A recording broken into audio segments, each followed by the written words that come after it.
Buenas tardes a todos y bienvenidos al Meetup del mes de mayo, Better Than Docker Nix.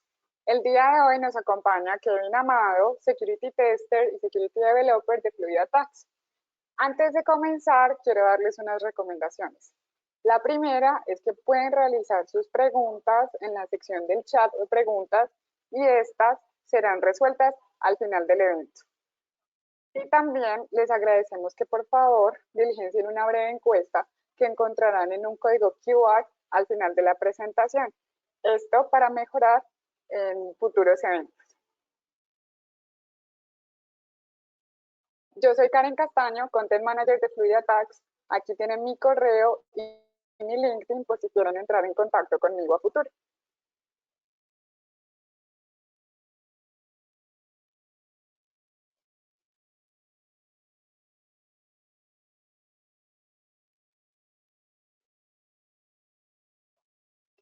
¿Puedes seguir? Estas son nuestras próximas fechas de Meetup, junio 16 y julio 21. Recuerden que los Meetups ocurren el tercer miércoles de cada mes y ya tenemos grupos en Lima, Ciudad de México, Ciudad de Panamá, Santiago de Chile, Buenos Aires, Bogotá y Medellín. ¿Puedes seguir? ¿Listo? Para las personas que diligencian la encuesta que se encuentra a final de la presentación, rifaremos una gift card de One Password. El asistente ganador será anunciado posteriormente al evento a través de los grupos de Security Group.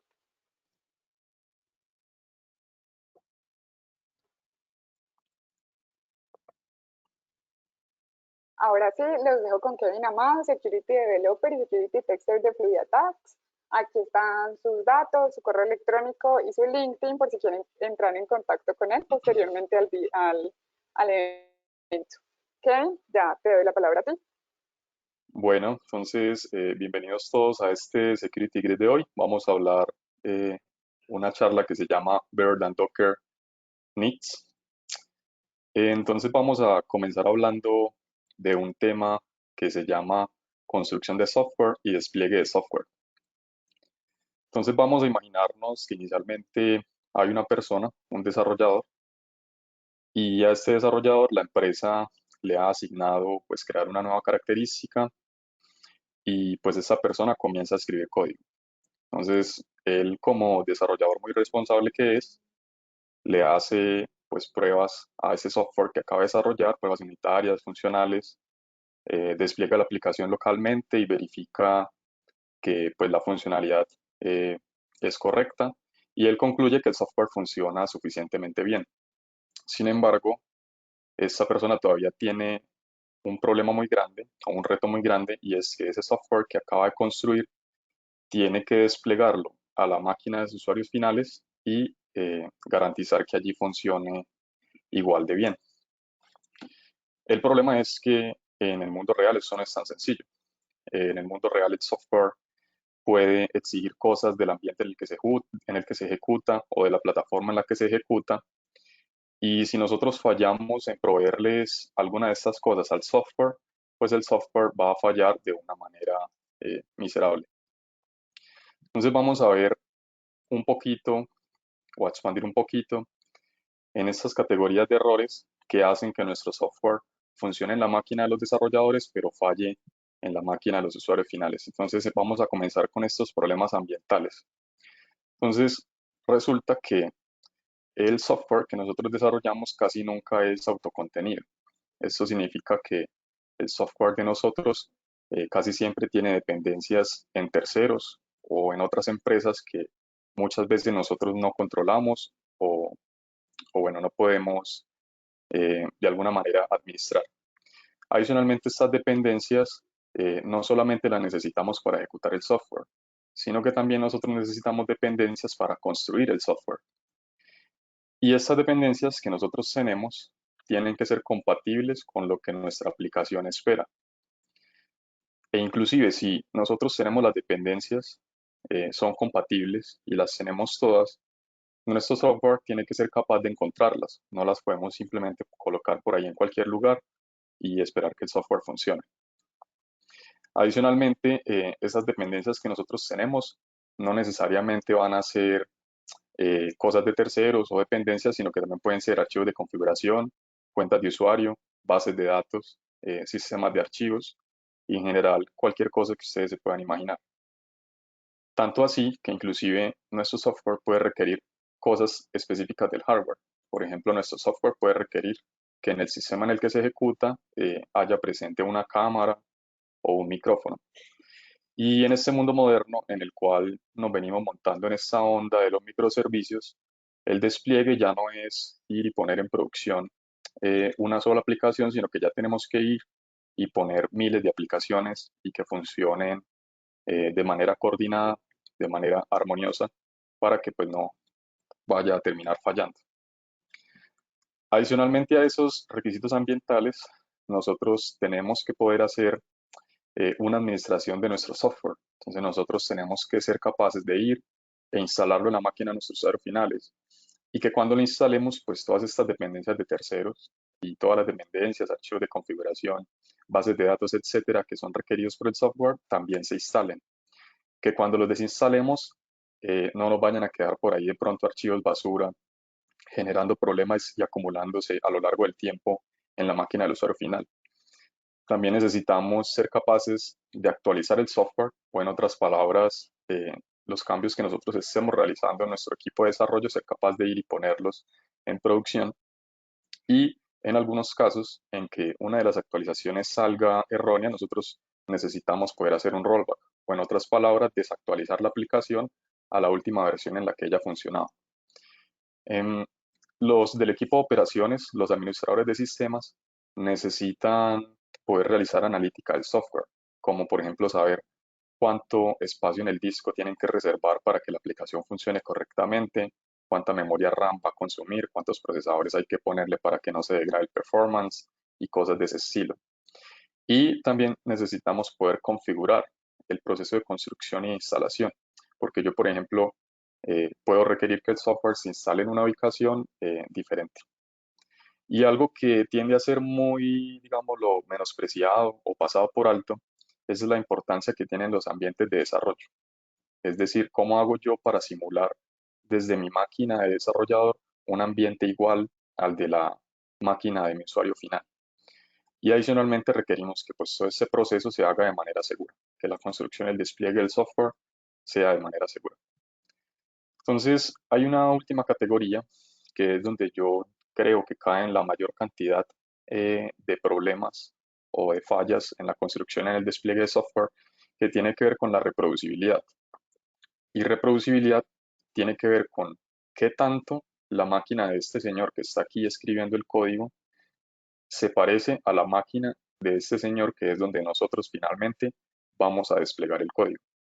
Entonces acá hay una organización que se llama Reproducible Builds que se ha tomado la tarea de analizar múltiples patologías en múltiples eventos a lo largo de mucho tiempo en muchas empresas y categorizarlas. Entonces esto que tenemos aquí es una lista bastante completa de todas las formas en que el software puede fallar por causa de la reproducibilidad. Pues aquí tenemos unas muy interesantes, por ejemplo, las zonas horarias, porque puede ser que aquí este desarrollador esté en Colombia, pero mi usuario final esté en Europa. Y ahí pues ya tenemos diferencias. Y hay otra muy interesante que también se tiende a menospreciar mucho y es esta de las entradas volátiles. Entonces, una entrada volátil es algo como esta URL. Entonces, esta URL me representa a mí esta imagen que tenemos en pantalla. Esta URL también está almacenada en un servidor que está fuera de mi control. Es un servidor de tercero, es un servidor que yo no controlo de ninguna manera. Y supongamos que en nuestra aplicación, en la página principal, referenciamos esta imagen y la ponemos pues ahí para que los usuarios finales la disfruten y la vean. Pero, ¿qué pasa si, por ejemplo, el dueño de este servidor decide que ya no quiere pagar más por ese servidor y lo apaga? Entonces, cuando este señor lo apague, ya sea en un día, ya sea hoy, ya sea en un mes, ya sea en un año o tal vez nunca, si este servidor se apaga, esta URL inmediatamente deja de estar disponible. Y esta imagen que nosotros le mostrábamos a nuestros usuarios finales en la portada de nuestra aplicación, pues inmediatamente va a aparecer como una imagencita vacía y un mensaje de error. Peor aún, ¿qué pasa si de pronto alguien hackea este servidor y nos cambia esta URL que nosotros teníamos acá por una imagen de pronto irrespetuosa o ilegal para nuestro negocio?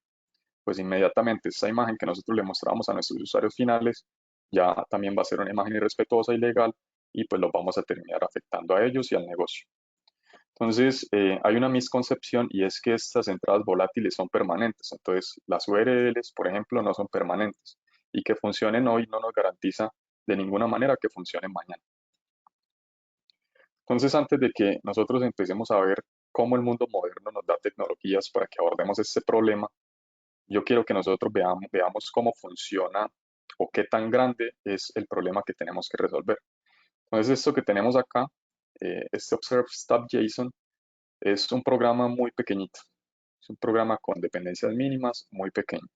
Y para nosotros ser capaces de ejecutar satisfactoriamente ese programa, necesitamos primero tener en nuestro sistema instaladas todas estas dependencias, desde el mismo código fuente hasta alguna librería de bases de datos, unas librerías para compresión de datos, eh, por ejemplo Bash, y así sucesivamente hasta la librería más bajo nivel como libc. Entonces son poquitas dependencias, digamos que es manejable. Pero si nosotros no fuéramos a ejecutar este software, sino que fuéramos a construir ese software, entonces ya necesitamos muchísimas más dependencias, tantas que ya ni siquiera somos capaces de leer los nombres de las dependencias que tenemos que instalar.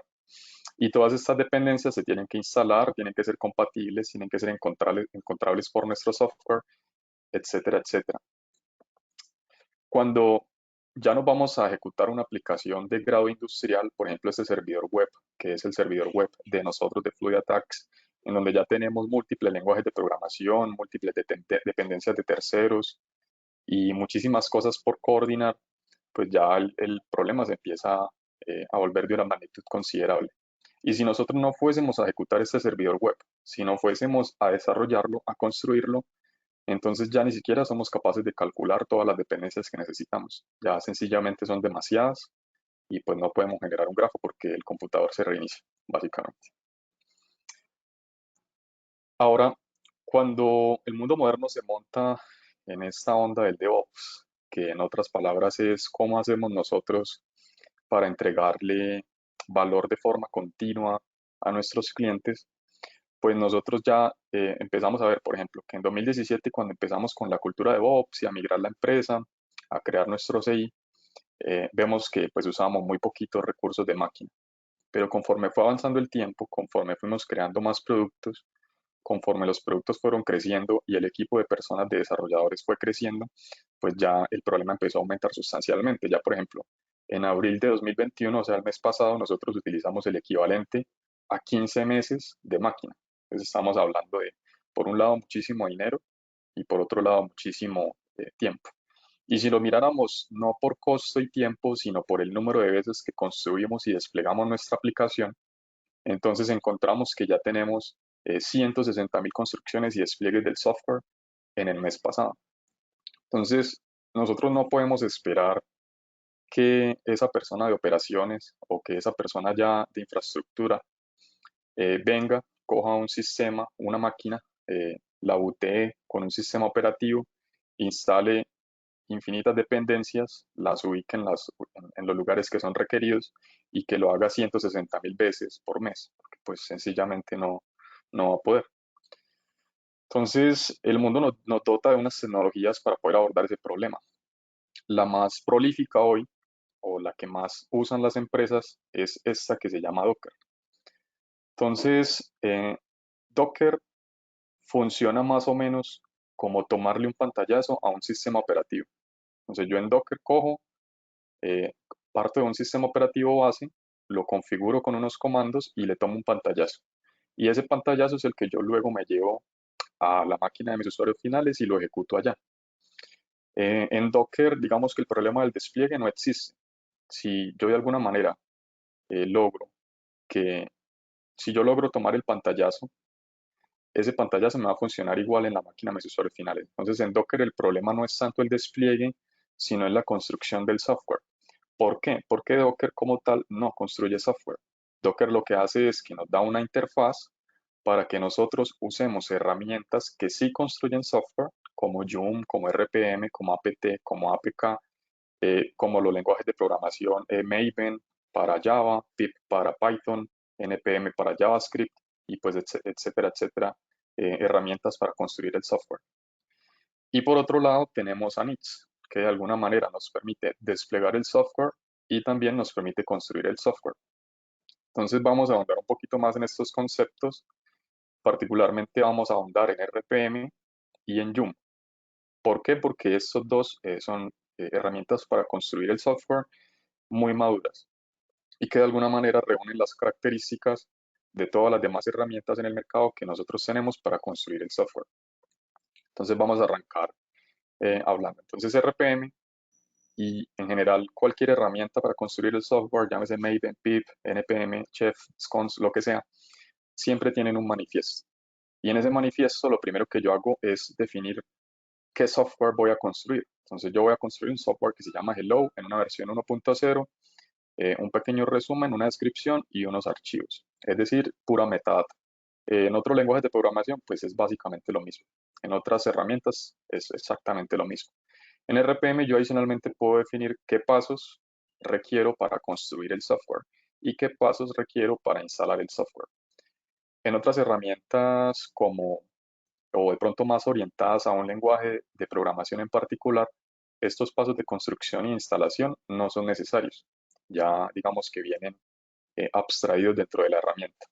Y otra cosa muy común que tienen las herramientas de construcción de software es que yo puedo definir las dependencias de terceros o en general las dependencias que yo necesito para que mi software funcione correctamente en producción. Entonces, RPM y en general también todas las herramientas de construcción de software, una vez yo ya defino ese manifiesto, me permiten construirlo. Entonces yo construyo el software. Y esto me produce un artefacto. Ese artefacto yo después lo puedo instalar, lo puedo actualizar o lo puedo remover del sistema. Y adicionalmente me ofrece unas eh, interfaces administrativas en las que nosotros los administradores de sistemas podemos realizar analítica. Entonces, por ejemplo, yo a RPM y pues en general a todas las herramientas yo les puedo preguntar quién es el responsable de un archivo. Y él me va a responder que ese archivo lo instaló un paquete que se llama Hello en la versión 1.0. También le puedo preguntar, bueno, regálame todos los archivos que un paquete va a instalar y pues él me los va a dar. Y adicionalmente, eh, cuando ya tenemos un ecosistema de varias aplicaciones, la mayoría de los administradores de paquetes me dan a mí ciertas protecciones. Por ejemplo, si yo intento desinstalar Hello, él me va a decir que no lo puedo hacer porque hay otro software que necesita Hello para funcionar correctamente. Y un grupo pequeño de herramientas para construir el software también, digamos que toman o me dan ciertas garantías de integridad sobre lo que yo instalo. Entonces, si yo instalo ciertos archivos, la herramienta le toma las sumas de verificación y yo en cualquier momento puedo ir y verificar si los archivos que yo tengo en mi sistema son exactamente los archivos que yo instalé o si alguien de pronto me los cambió por un virus o por un troyano o por cualquier cosa de ese estilo. Sin embargo, en RPM y en general en muchas de las herramientas para construir y desplegar software hay un problema y es que la persona que está a cargo de definir que el software tiene una dependencia es el mismo desarrollador. Y el desarrollador puede ser que se le olvide, puede ser que el día anterior se haya pegado una rumba y pues llegue distraído al trabajo, puede ser que se desconcentre, puede pasar mil cosas y a él se le olvida especificar que hay una dependencia. Entonces lo que va a pasar es que en la máquina del desarrollador que está creando esta aplicación, eh, digamos, la aplicación tiene dos dependencias, librería A y librería B, pero el desarrollador solamente especificó que depende de librería A y la librería B se le olvidó decir que la necesitaba. Entonces, en la máquina del desarrollador esto muy probablemente va a funcionar porque el desarrollador previamente instaló todas las dependencias. Pero cuando la llevemos para la máquina del usuario final, en la cual solamente pues declaramos que necesitábamos la librería A, solamente se va a instalar la librería A y la aplicación pues va a fallar de una forma muy triste porque ya no va a encontrar esa otra librería que ella necesita. Hay más problemas de este estilo y es que, por ejemplo, cuando yo defino que requiero una librería que se llama Xfree 86, yo estoy haciendo un requerimiento nominal. Entonces yo estoy diciendo, yo necesito XFree 86, pero yo de ninguna manera estoy diciendo, yo necesito ese XFree 86 en cierta versión, con ciertas interfaces, con ciertos sabores que mi aplicación exactamente necesita para funcionar. Entonces, puede pasar que yo tenga un ecosistema de aplicaciones, que en este caso son tres, pero en el mundo real puede haber 1000 o 2000 o 3000 aplicaciones instaladas en un sistema que tienen dependencias cruzadas. Entonces, la aplicación 1 depende de la librería A y de la librería B. La aplicación 2 depende de la librería B. Y la aplicación 3 depende de la librería A. Entonces, ¿qué pasa si yo actualizo la aplicación 2 que depende de la librería B? Pues me voy a llegar aquí a un estado en el que tengo la aplicación 2 actualizada, tengo la librería B actualizada, pero resulta que la aplicación 1, que solamente hizo un requerimiento nominal, pues ya no es capaz de funcionar con esa librería B actualizada. E inmediatamente esta aplicación pues va a fallar. También puede pasar que al yo remover una aplicación y no tener un control suficiente sobre las dependencias de mi aplicación, puede ser que yo desinstale la aplicación 3 y la librería A. Y la aplicación 1, que dependía de la librería A, pero que ya no está presente porque se desinstaló junto con la aplicación 3, pues nuevamente va a fallar.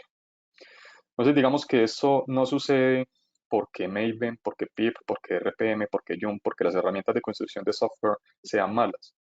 Simplemente sucede porque estas herramientas eh, dependen de que un humano, el cual está sujeto a equivocarse, especifique las dependencias. Y la herramienta no ofrece ninguna garantía al humano de que si se equivoca ella le va a avisar. Entonces estas cosas pueden pasar. Adicionalmente puede ser que yo diga que yo necesito una librería en una versión específica, pero resulta que hay una cosa que se llaman las opciones de configuración.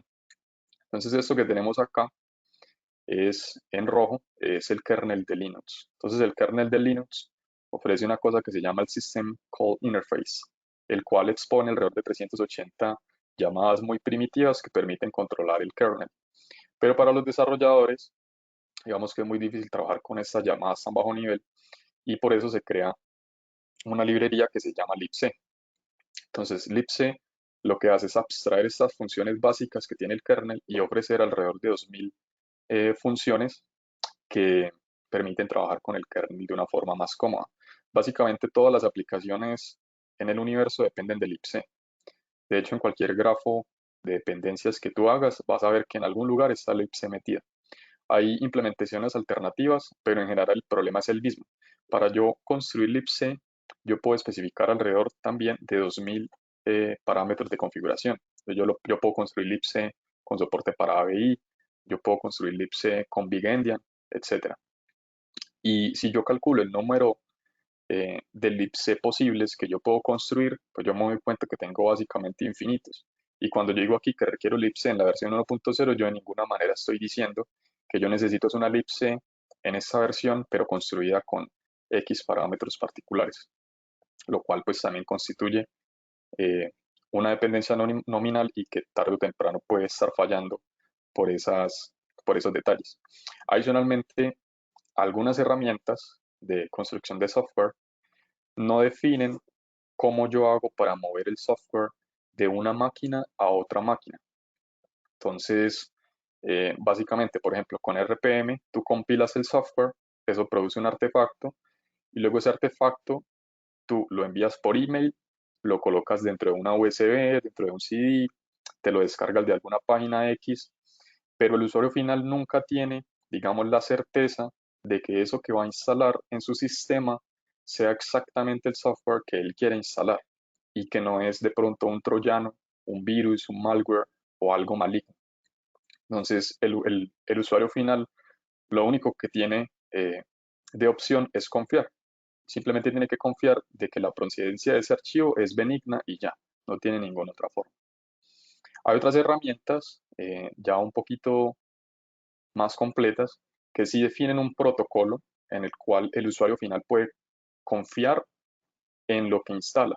Entonces en Joom, por ejemplo, lo que hay es un repositorio central en donde los fabricantes de software van, se autentican ante el servidor, comprueba que son efectivamente ellos, que son efectivamente el fabricante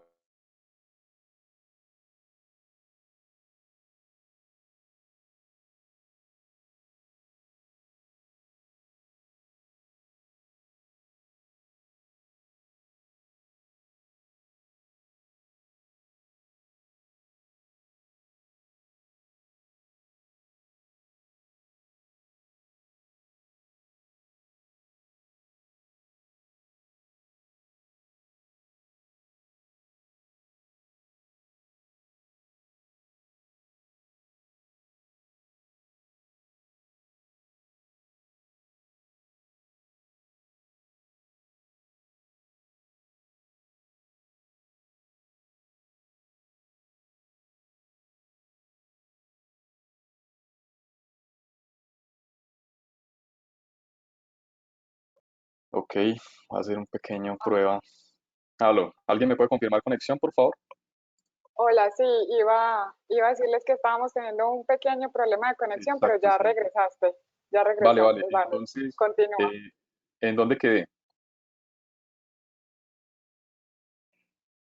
Creo que quedé en esta diapositiva. ¿Alcanzamos a escuchar esta Sí, diapositiva o no?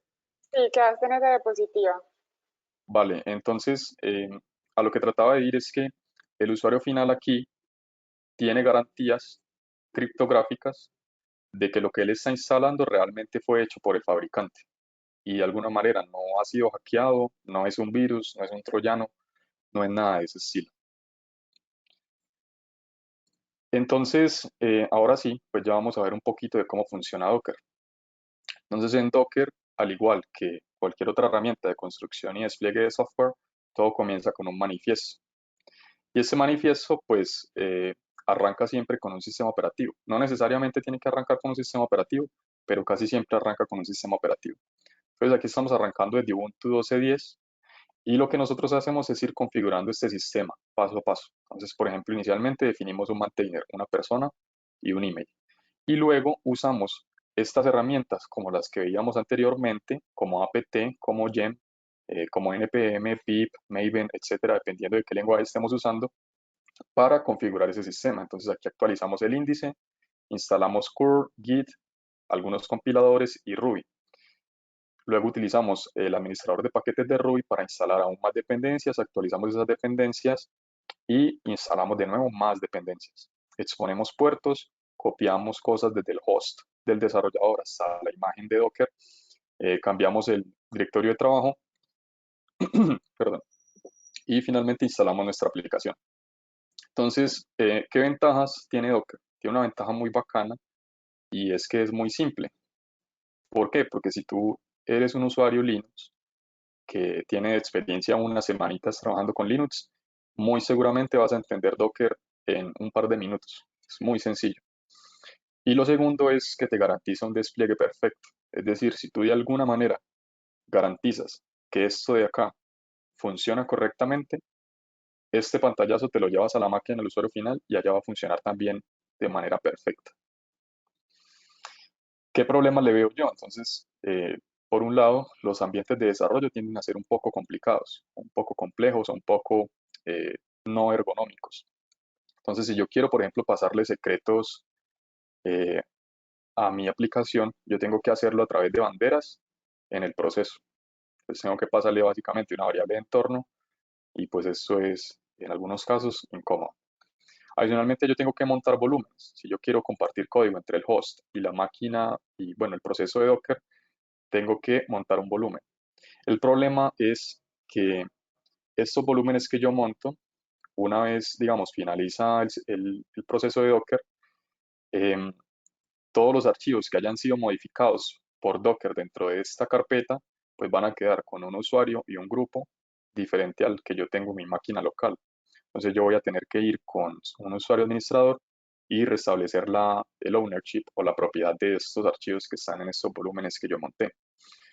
Otra cosa que a mí me parece un poquito incómoda es que al momento de yo lanzar ya una aplicación y querer detenerla, en algunos casos el control C no me funciona, entonces yo no puedo interrumpirla, digamos, con el teclado. Tengo que abrirme otra terminal, ir a inspeccionar el Docker daemon, buscar este contenedor, qué nombre tiene, y luego sí finalmente apagarlo desde allá. Pues es un poquito incómodo.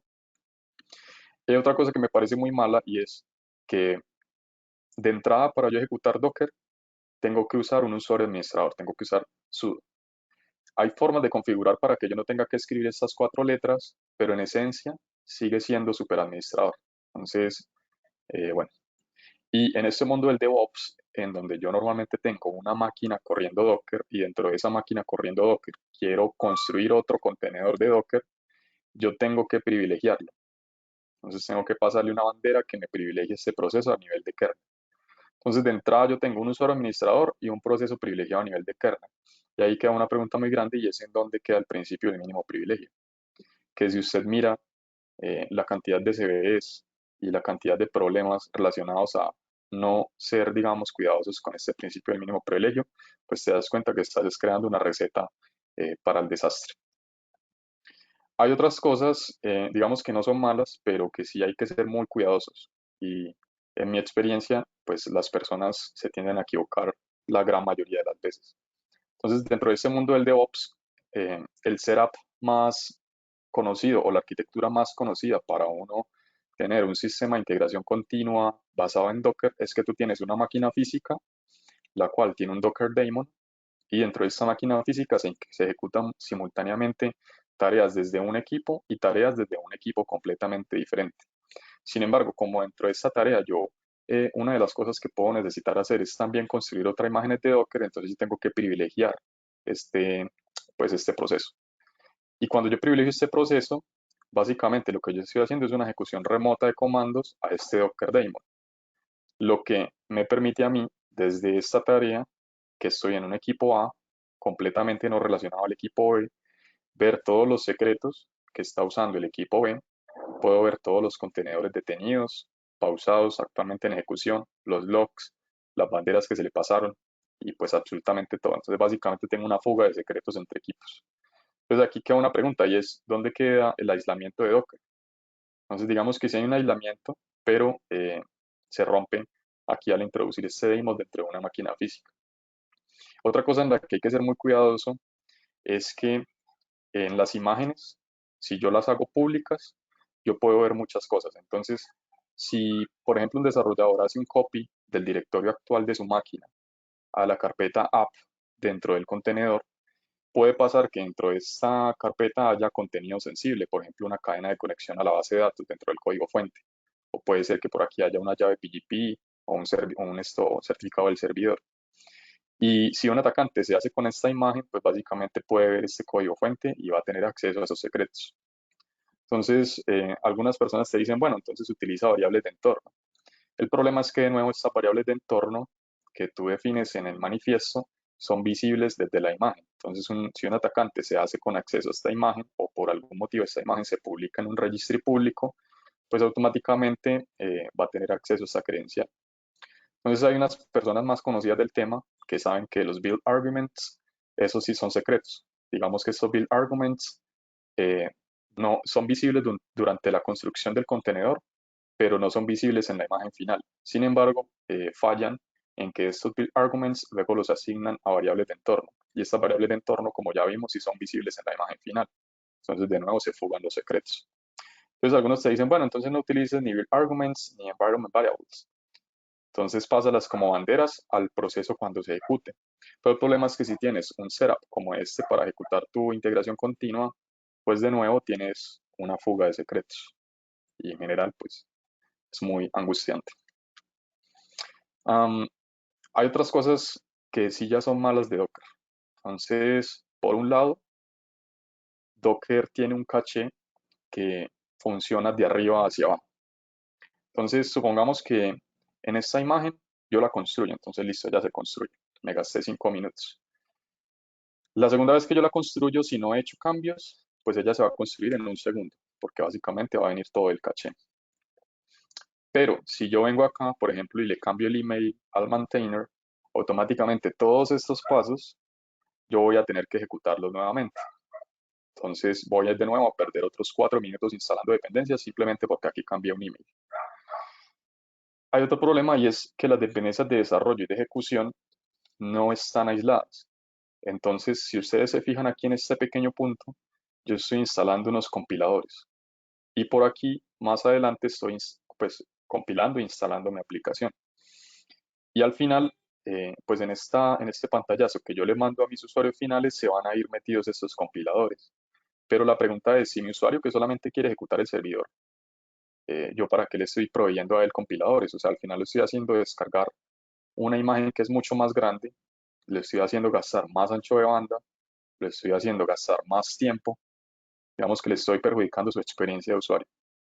Y adicionalmente, eh, no necesariamente, pero casi siempre todas las imágenes Docker que uno hace comienzan a partir de un sistema operativo completo.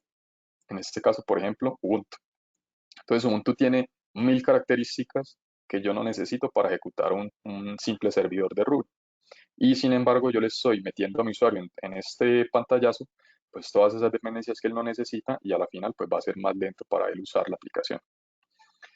Finalmente, eh, hay unas cosas angustiantes y es yo como controlo en Docker las inputs volátiles, ¿cierto?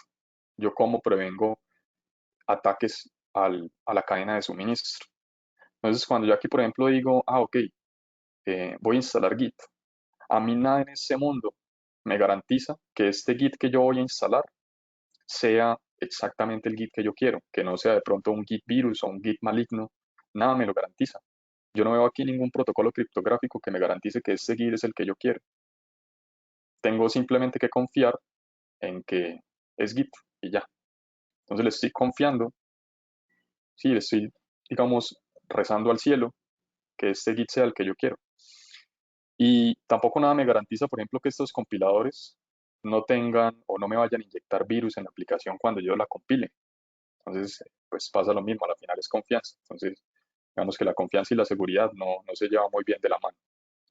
Entonces, el mundo moderno se empieza a dar cuenta de estos problemas.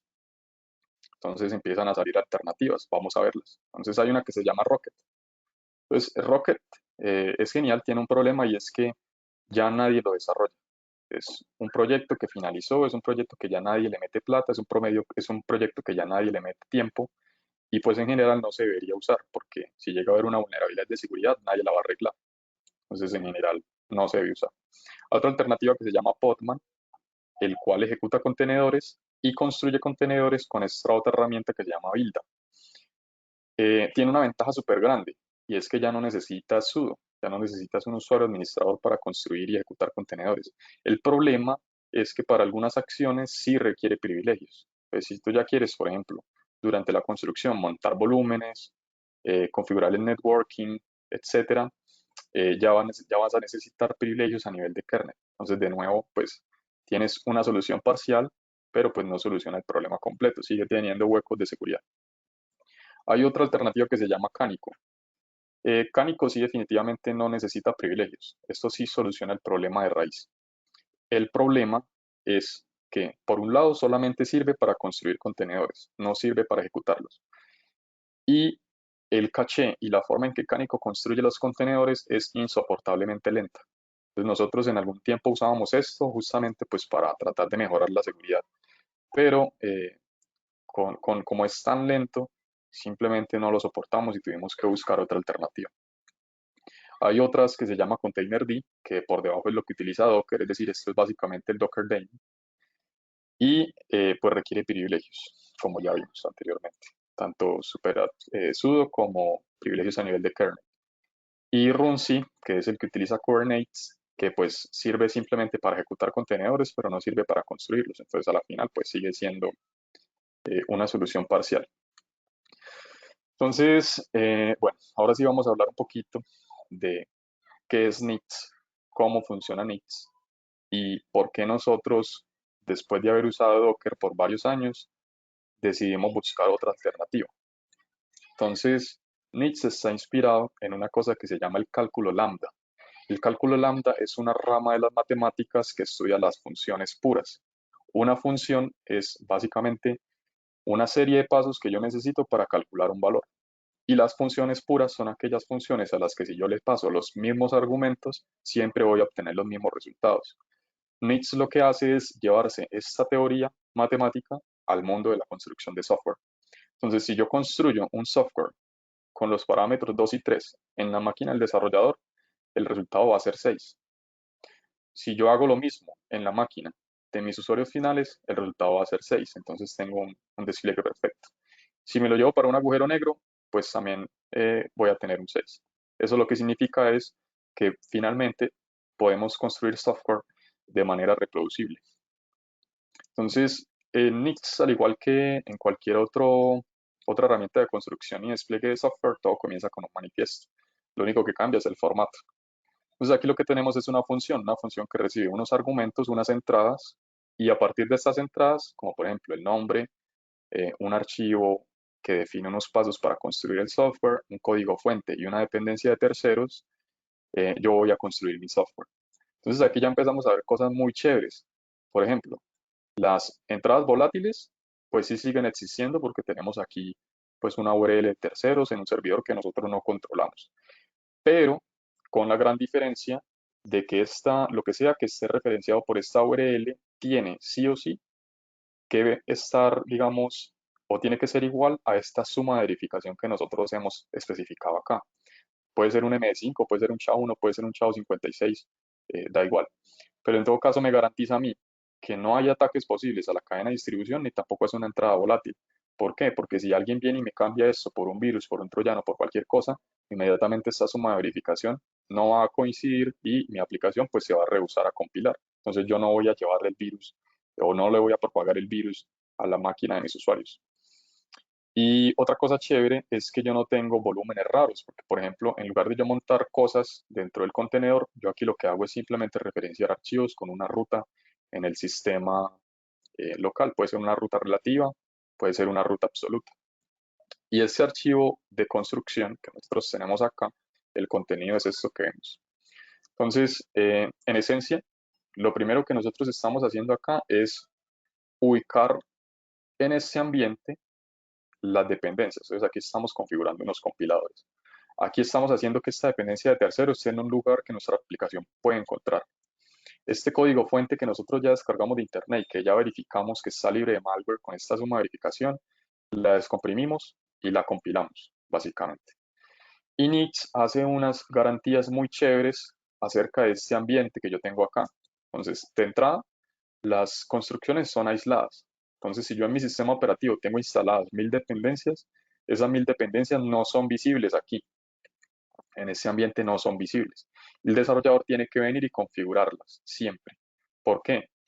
Para que el día que al desarrollador se le olvide decir que él depende de PER, esta compilación va a fallar porque la dependencia no está presente. Entonces aquí Nix sí te da a ti garantías que no importa si tú llegaste enguayado al trabajo, que no importa si se te olvidó, que no importa si no sabías, esto te va a avisar que te hace falta una dependencia. ¿Y eso qué te permite? Que logres especificar las dependencias de manera completa y que logres un despliegue perfecto. Adicionalmente, en Nix las dependencias de desarrollo y ejecución son diferentes. Las dependencias de ejecución quedan aquí dentro de este peso out y las dependencias de compilación o de desarrollo son todo lo demás. De manera que nuestros usuarios finales que solamente van a usar el software no tienen que instalar todos estos compiladores y pues va a ser mucho más rápido para ellos y mucho más agradable experimentar nuestra aplicación. ¿Qué problema tiene Nix? Y es que no es sencillo. Entonces en Nix tú ya necesitas un tipo de ingeniero que es más experto en Linux.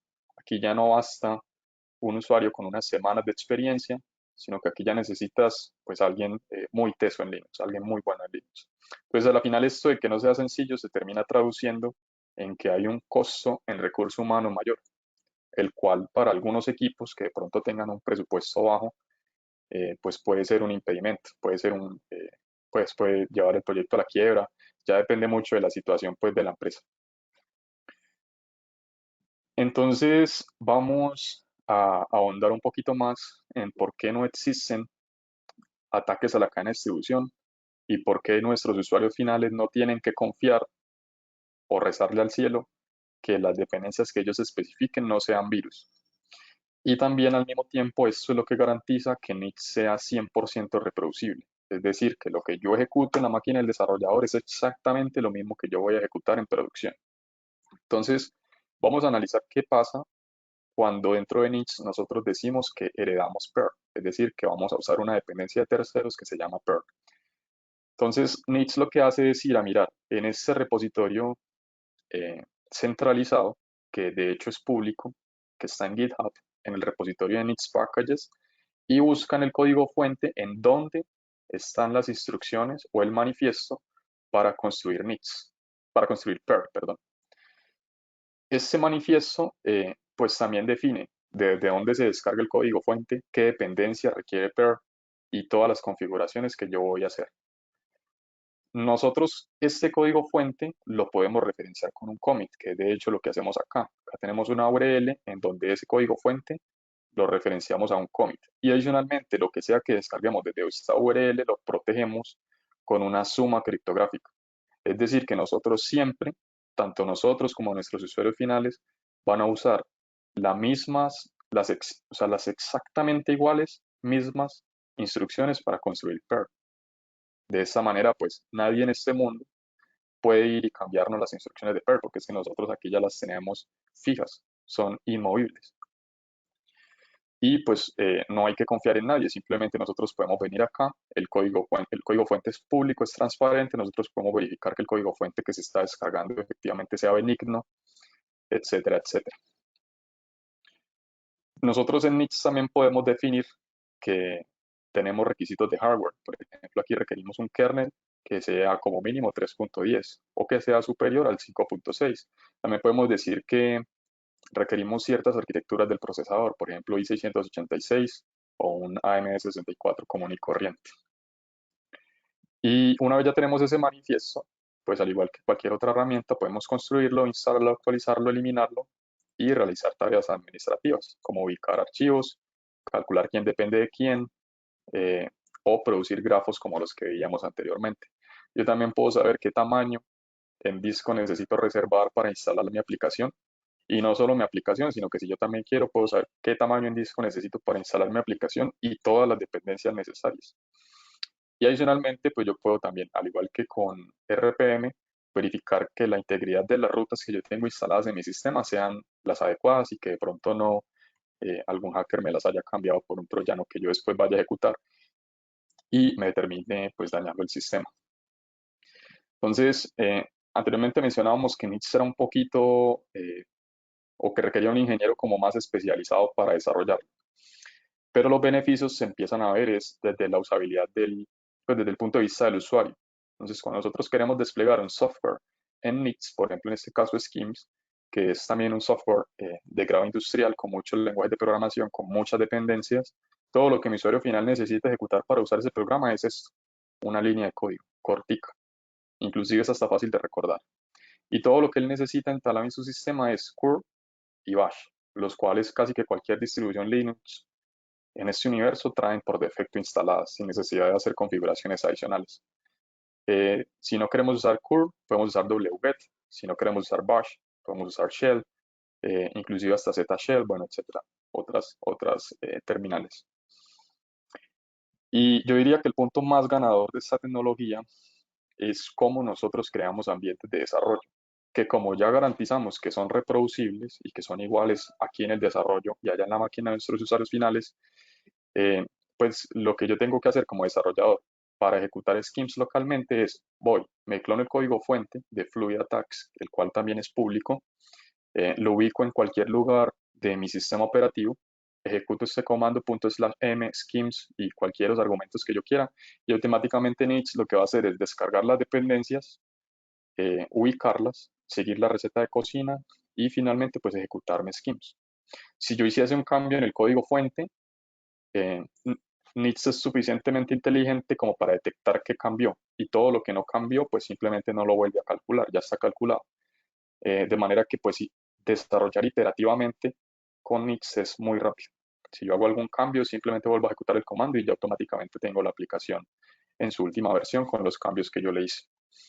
Y cuando ya tenemos aplicaciones más complejas todavía, que ya requieren, digamos, un despliegue distribuido, donde yo ya tengo muchos microservicios o componentes, como es el caso pues, de nuestra aplicación web, en donde nosotros tenemos una base de datos, un sistema de archivos, un caché, el frontend en JavaScript y el backend en Python y otros lenguajes, pues yo lo único que tengo que hacer es abrirme 5 terminales y en cada una de las terminales ejecutar uno de estos comandos. E inmediatamente en mi localhost, en el puerto 8001, yo voy a tener una aplicación completamente funcional, reproducible, par, igual a la que van a ver mis usuarios finales cuando accedan allá a fluidattacks.com.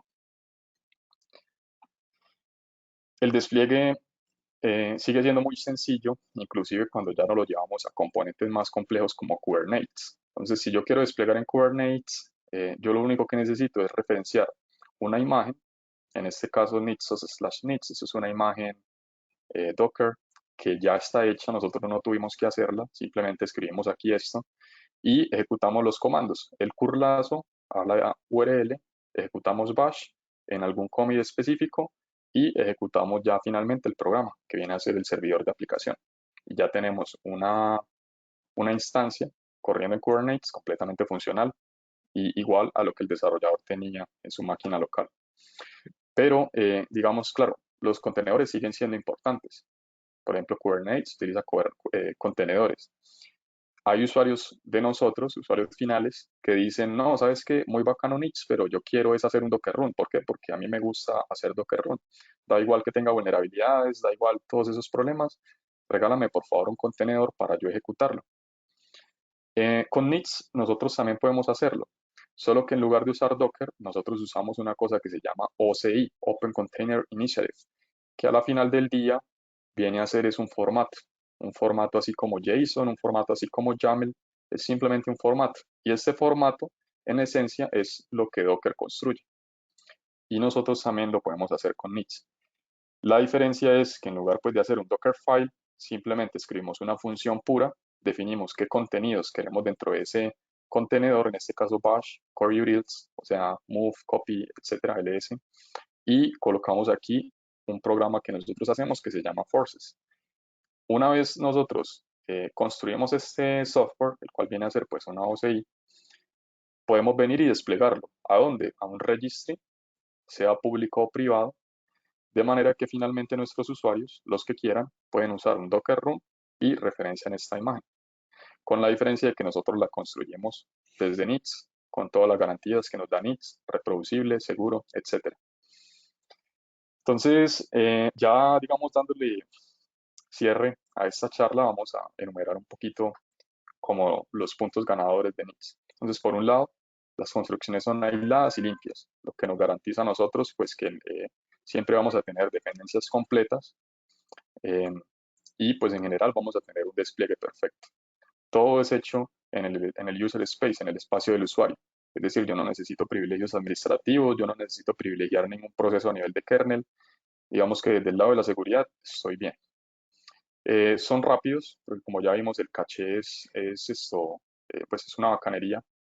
Las dependencias de desarrollo y de ejecución son dos mundos separados, entonces nuestros usuarios solamente instalan las de ejecución e ignoran las de desarrollo. Y los ambientes de desarrollo pues son muy sencillos. Como ya vimos, es simplemente clonar el código, un comando y ya tienes un ambiente local funcional. El despliegue es sencillo, es una sencilla URL y ya está. Aquí también, por ejemplo, no tengo que montar volúmenes, sino que simplemente referencio la URL en el sistema de archivos y ya está. Y una cosa muy bacana es que yo no necesito confiar en nadie, simplemente confío en los protocolos criptográficos que son matemáticamente probados y resistentes. Entonces, eh, digamos que lo más chimbita de esto es que yo puedo un viernes en la noche, pues irme a dormir tranquilo, pues porque nadie me va a cambiar un input volátil, nadie me va a inyectar un virus en la cadena de distribución, etc. Si de pronto alguien quiere ahondar un poquito más en la teoría de cómo funciona Nix, yo les recomiendo mucho este paper. Este paper lo escribió Elko Dolstra. Este es el creador de Nix. Esto es una tesis doctoral de este señor que se llama The Purely Functional Software Deployment Model. Entonces, bueno, para que lo tengan ahí. Entonces, ¿qué empresas están usando Nix? Pues aquí yo hice una búsqueda rápida en internet, muy seguramente estas no son todas, pero si vemos empresas de diferentes industrias. Por ejemplo, aquí hay una empresa de transportes, acá hay una empresa de circuitos, ¿cierto? De electrónica, algo relacionado con ingeniería química, pareciera, empresas de seguridad, data science, posiblemente CI as a service, DevOps, etcétera. Y hay unos ejemplos muy, digámoslo, remarcables, como por ejemplo el Mozilla. Mozilla está utilizando Nix. ¿Quién es Mozilla? Mozilla es el creador del navegador Firefox y el creador del lenguaje de programación Rust. Ellos están usando Nix para desplegar software. ¿Por qué? Pues porque es reproducible y porque es muy fácil y garantiza el despliegue. TeamViewer, el cual yo creo que todos hemos usado en algún momento, que sirve para administrar remotamente otras máquinas desde mi máquina, que se usa, por ejemplo, en cajeros automáticos para realizarles actualizaciones o mantenimiento remoto, también utiliza Nix. Y efectivamente, pues nosotros también estamos usando Nix alrededor desde el año 2017. Entonces, en 2017 nosotros teníamos Docker. Nos montamos en la era de DevOps, containerizamos todo, dockerizamos todo, teníamos una configuración de CI basada en Docker, pero con el tiempo nos fuimos dando cuenta que las cosas empezaban a fallar, como que el software se empezaba a envejecer. Entonces un día funcionaba, al otro mes ya no, como que si usted lo dejaba ahí quieto, él se dañaba, esa cosa no duraba. Y de alguna manera también habían caídas relacionadas a, por ejemplo, inputs volátiles. Entonces un día funcionaba, el viernes en la noche ya no, el sábado venga y lo arregla, etcétera. Entonces, muy maluco. Entonces, después nos decidimos migrar a NITS y básicamente, desde mi experiencia, todos esos problemas que nosotros teníamos se fueron. Entonces, mi experiencia con la herramienta ha sido muy, muy, muy, muy, muy positiva. Esto no significa que NITS sea la mejor herramienta del mundo. De hecho, Docker es bueno, nosotros lo usábamos, es bueno, soluciona problemas, es más sencillo, tiene sus ventajas. NITS también tiene sus ventajas. Entonces, pues ahí queda ya es como que cada equipo realice una autoevaluación de qué le conviene más y cuáles son como esos objetivos a largo plazo que quiere realizar. Entonces aquí damos ya fin a este Security Grid de hoy. Espero que les haya gustado muchísimo y les pido el favor de que nos colaboren con una encuestica. Son 5 preguntas muy sencillas que me van a ayudar a mí y a la empresa a aprender de esta charla, a saber qué podemos mejorar o a saber qué les gustó para reforzarlo. Entonces pueden usar este QR acá o pueden acceder a este URL que tenemos aquí abajito. Em, Creo que pasamos a la sección de preguntas. Entonces le cedo el control a Karen. Muchísimas gracias, Kevin. Como Kevin ya les dijo, a través de este código QR pueden acceder a la encuesta o a través del link. Recuerden que las personas que diligencien la encuesta participarán en la rifa de una gift card One Password y esta se anunciará posteriormente al evento. Pasamos entonces a la sección de preguntas. Juan nos pregunta que si vamos a tener grabación de esta charla. Sí, esta charla estará grabada y también podrán revisitarla en nuestro canal de YouTube. Nos encuentran como Fluida Tax. Ahí subimos posteriormente a todos los webinars y meetups todas las charlas para que puedan revisarlas. Los invito a que nos sigan también en nuestras redes sociales como Fluida Tax, en donde subimos contenido diario que les sirve mucho tanto a los desarrolladores como a clientes y demás. Comencemos con las preguntas. Cristian pregunta, ¿podrías darnos un ejemplo más o menos de un caso de uso real de cuando es más conveniente usar Nix y cuando Docker? Eh, sí, claro, pues si tú tienes, digamos, un software pequeño que están haciendo, si tú eres, por ejemplo, una startup eh, que tienes poquitos usuarios, que quieres como llevar algo desde el equipo de desarrollo hasta producción lo más rápido posible, entonces Docker es una muy buena alternativa. ¿Por qué? Porque te permite, digamos, cierto grado de reproducibilidad, cierto grado de control, te garantiza un despliegue perfecto y requiere un ingeniero, digámoslo, no tan especializado, entonces es mucho más rápido entregar valor con Docker en ese sentido.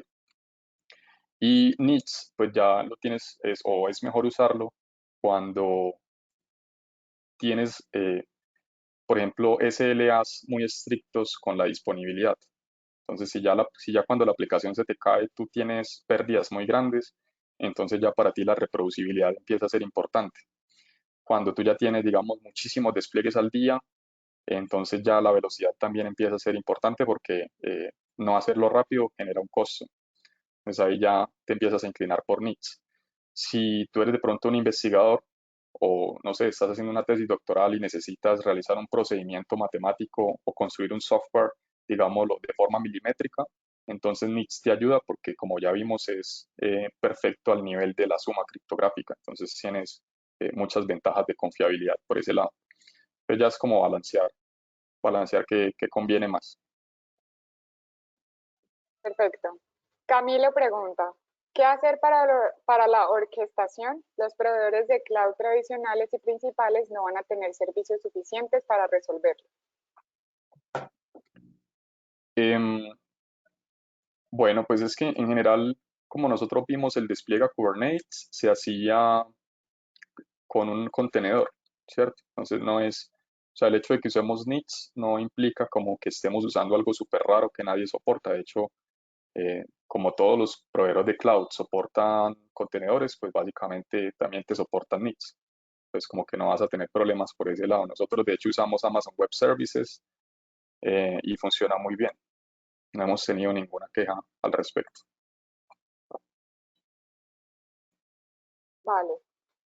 Al final es cierto que Mix resuelve también la construcción, pero ¿no es mejor tener una herramienta adecuada para cada necesidad? ¿Será complejo que Mix evolucione al ritmo de todos los builders del mercado para todos los lenguajes? Em, a la final, NITs lo que te ofrece son primitivas, ¿no? O sea, NITs te permite traer cosas de Internet, crear un ambiente limpio y pristino, propagar variables de entorno, te ofrece como unas primitivas básicas para construir el software. Em, ya, ¿qué herramienta tú utilizas para compilar? ¿Qué compilador? ¿De qué empresa? ¿Qué parámetros? Eso sí ya es algo que tú configuras. Entonces no es como que el hecho de usar NITs te aleje de esas otras herramientas que provee el mercado. Simplemente, o lo que nosotros hacemos, por ejemplo, nosotros Python lo compilamos con pip. Simplemente que pip lo usamos dentro de NITs. ¿Por qué? Porque pues NITs nos da muchas garantías que sí son beneficiosas para nuestro objeto de negocio. Entonces no creo como tal que el hecho de que el mundo avance muy rápido, NITs se quede detrás. No creo que eso suceda. En el peor de los casos, pues uno mismo como que usa esas primitivas y crea algo que le solucione la necesidad para el lenguaje de programación particular que tenga. Es decir, si eso, no sé, si por ejemplo un banco que utilice RPG o algún lenguaje súper viejísimo quisiera usar NITs, yo sé que perfectamente lo puede usar. Simplemente que tal vez no vaya a encontrar una solución ya hecha en el mercado, sino que va a tener que usar esas primitivas básicas para pues compilar RPG y ejecutarlo, etcétera. Vale.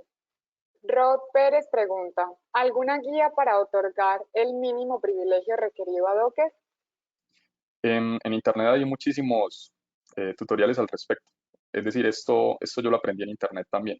No, no es conocimiento reservado, no hay que ser un super hacker pues, para darse cuenta. Simplemente en Internet hay muchos artículos muy interesantes al respecto.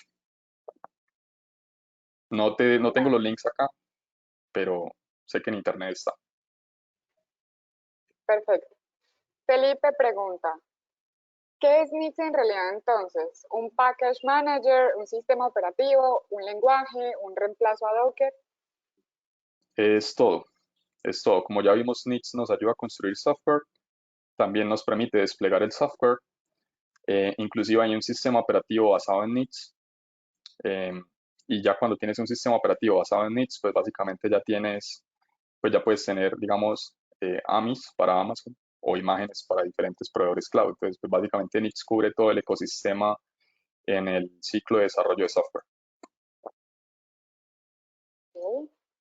Oscar pregunta, ¿cuál es la diferencia entre Docker, Rocket, Oxy Containers, Kubernetes y cómo entra a jugar ahí en todo ese ecosistema? Em, bueno, Containerd es como tal el daemon de Docker, es el que ejecuta el contenedor. Open Container Image es el formato, es digamos el formato en el que se escribe el pantallazo que uno le toma al sistema operativo. Em,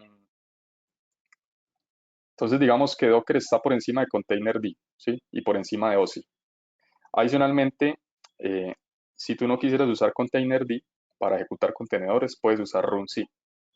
Entonces, digamos que en ese esquema, Docker está por encima de Containerd, de runc y por encima de Open Container Image. Em, si tú no quisieras usar Docker para construir contenedores, puedes usar, por ejemplo, Builda o puedes usar Canico. Y bueno, ya creo que con eso cubres el panorama. O sea, Docker es como una herramienta que embebe otras herramientas, por decirlo así. Vale. tenemos aquí una pregunta de Jorge.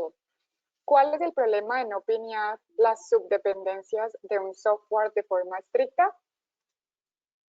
Que tarde o temprano se te van a romper. Digamos, nosotros hemos tenido muchísimas caídas en producción porque una dependencia que tenías antes en la versión 1, resulta que el maintainer un sábado en la noche decidió actualizarla a la versión 2 y si tú no la tenías pineada ni tampoco las dependencias de esas dependencias, pues tu software se te va a actualizar forzosamente y pasa lo que yo mencionaba al comienzo, que esa nueva dependencia no sea compatible con tu aplicación y ahí pues ya te pegas una estrella muy chévere. Y ese problema sucede con más frecuencia inclusive que una denegación de servicio por un hacker externo. Ese es un problema al que hay que prestarle muchísima atención, en nuestra experiencia por lo menos. Ok, Manuel Mendoza pregunta, ¿cómo entra Nix en el Continuous Integrator actual de las empresas?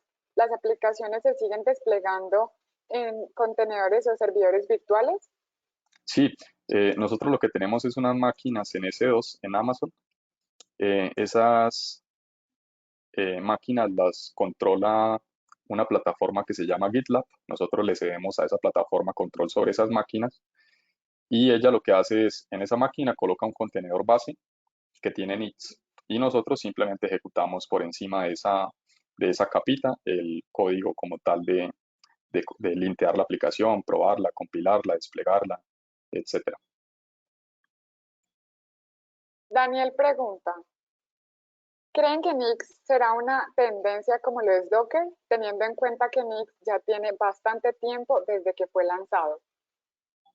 Sí, ¿qué pasa? ¿Qué pasa? Digamos que por qué Nix hoy no es el dueño del mundo. Es porque fue un proyecto que inicialmente nació en la academia. Entonces es gente como, digamos, muy inteligente, pero muy enfocada simplemente a la academia. No tienen experiencia en marketing, no tienen experiencia en ventas, no tienen experiencia en cómo hacer de ese proyecto algo sostenible. Entonces por eso no ha ganado gran adopción. Es hasta hace poquito tiempo, por ejemplo, que se le empieza a crear documentación, que empiezan a renovar el sitio web, que empieza pues crean de hecho un equipo ya de mercadeo que empieza a crear una marca, que empieza a crear la tecnología mucho más amigable con el usuario y pues es un proceso largo. Yo sí he visto muchas mejoras, pero sigue siendo un proceso largo. Juan Es pregunta, como, ¿qué? es como los Ah, ok, lenguajes qué pena. funcionales. Tarde o temprano los lenguajes funcionales van a terminar dominando el mundo, pero hay demasiada inercia por detrás, entonces va a tomar un tiempo largo. Juan pregunta, ¿qué estrategia usarían si no tuvieran el manual de instalación para ver el proceso de instalación de una aplicación productiva o en ejecución? No siempre es posible. Si no tienes como el código fuente o un manual, no siempre es posible. Si solamente tienes el binario, en algunos casos, lo que puedes hacer es parcharlo. Entonces, en donde se usaba, digamos, la librería user bin slash libc, entonces la reemplazas por la librería de inits, reemplazas esa ruta por la librería de inits, pero no siempre es posible. Sí se hace, pues de hecho en inits se distribuye software que es privativo, del cual no tenemos el código fuente, em, pero no siempre es posible. Hay herramientas que sencillamente no se pueden empaquetar en inits. Perfecto. Rod pregunta, ¿qué tal se desenvuelve Nix utilizando validación de integridad de paquetes en el contexto de fallas en la cadena de suministro que te entreguen firmado un software malicioso, por ejemplo? Em, digamos que como el repositorio, sí, pues puede pasar, digamos, estás a cargo tú misma de ir hasta el código fuente, en este caso el repositorio de Niche Packages, y revisar pues las fuentes de ese software. Entonces se puede revisar, ok, se lo están descargando del servidor, eh, digamos, del fabricante, entonces, ok, entonces ya tengo un poquito más de credibilidad. Una vez como que tú ya haces esa investigación y dices, no, yo puedo confiar en eso, entonces ahí sí le ponen la suma criptográfica. Pero claro, como tal siempre Digamos, siempre al fabricante también lo pueden sobornar, al fabricante también le pueden amenazar la familia para que suba un troyano. Claro, eso también puede pasar. Solo que como es público y es completamente transparente, pues nosotros podemos ir y verificar que no nos estén colocando ahí un troyano o algo así. Pero sí estás como en responsabilidad, es decir, no es como que Nix por usar Nix ya te soluciona los problemas de ataque a la cadena de suministro, no. Tú tienes de todas maneras como que ir y verificar. Ya cuando verificas, coloca la firma criptográfica y te relajas. Perfecto. Manuel pregunta, perdón, Ricardo pregunta, ¿qué tan difícil es aprender Nixel para personas sin experiencia en lenguajes funcionales? En realidad es sencillo, pues yo lo aprendí y los miembros del equipo lo aprendimos rápido.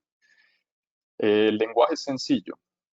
Si tú sabes Bash, que es básicamente todo, va a ser muy sencillo. ¿Cuál es el problema? Que requieres conocimientos de Linux avanzados.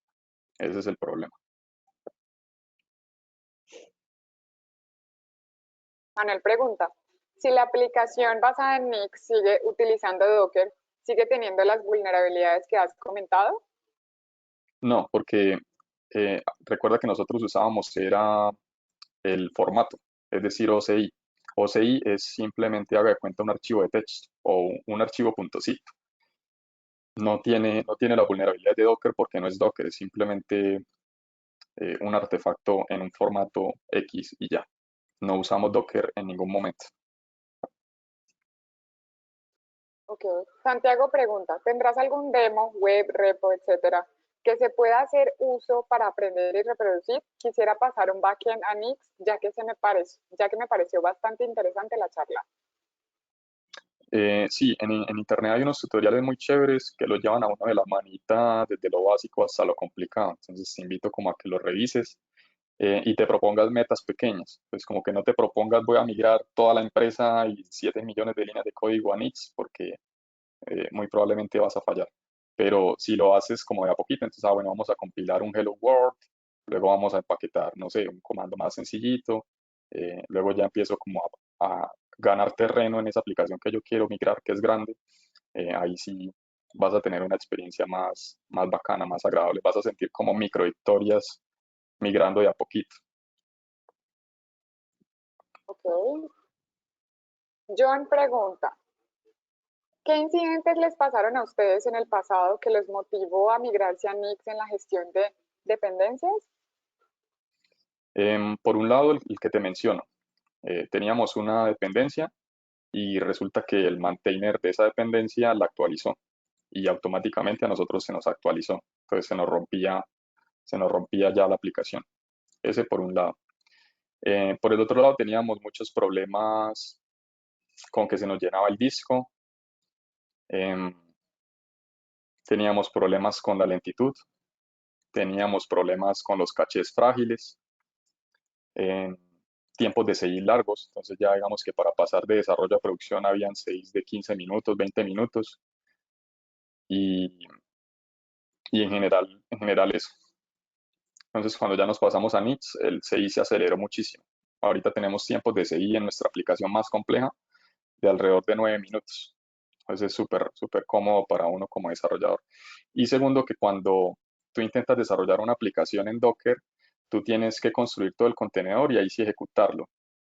Y eventualmente eso es muy lento, por lo que te mencionaba que si tú cambias, digamos, un email, entonces tienes que volver a construir todo el contenedor. Entonces, como que no tienes un desarrollo interactivo que te permita ir a la velocidad que nosotros queremos ir.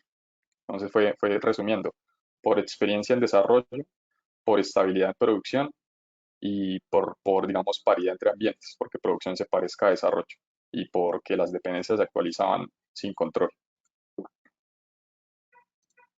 Perfecto, vamos con las dos últimas preguntas. Alex pregunta, entonces ustedes no usan Alpine en los contenedores. ¿Cuál es el sistema No, operativo base de los contenedores que usan? yo mencionaba ahorita que Docker casi siempre empieza en un sistema operativo. Es como lo que la gente cree, está acostumbrada. Pero de hecho, en Docker tú puedes hacer from scratch, es decir, from nada, desde cero. Eso es lo que hacemos en Nix. Desde cero copiamos las dependencias y creamos un sistema absolutamente mínimo. Es el mínimo contenido posible, no tienes nada que no necesites ahí. Eso usamos nosotros. Desde una carpeta vacía le ponemos encima los programas y ya. Eso es, eso es Nix. Por eso es rápido. Y la última pregunta de parte de Manuel, ¿de dónde sacas el tiempo para jugar? Ah, no, yo juego en la nochecita. Lo que pasa es que eh, esta cosa es muy emocionante. O sea, no sé, pero a mí me gusta mucho. Entonces, un día arranqué y a mí me pasa que cuando algo me gusta me envicio. Y bueno, pues ahí aprendí muchísimo, pero hoy en día ya como ya sé, pues ya me queda tiempo para jugar y para salir. Tengo novia, etcétera. Bueno, Bueno, hemos llegado al final de esta charla. Muchísimas gracias a todos los que asistieron. Kevin, ¿me puedes hacer el favor de colocar el último slide para compartirles a los asistentes cuál será el meetup del próximo mes? También es con Kevin, cómo es nuestro Continuous Integration, miércoles 16 de junio. Entonces los esperamos. Eh, y nada, muchísimas gracias a todos los que asistieron. Recuerden que al llenar la encuesta pueden participar por una gift card de One Password. Y nada, les agradecemos mucho. Esperamos que estén muy bien y feliz tarde para todos. Hasta luego. listo. Muchísimas gracias. Chao, chao. Chao.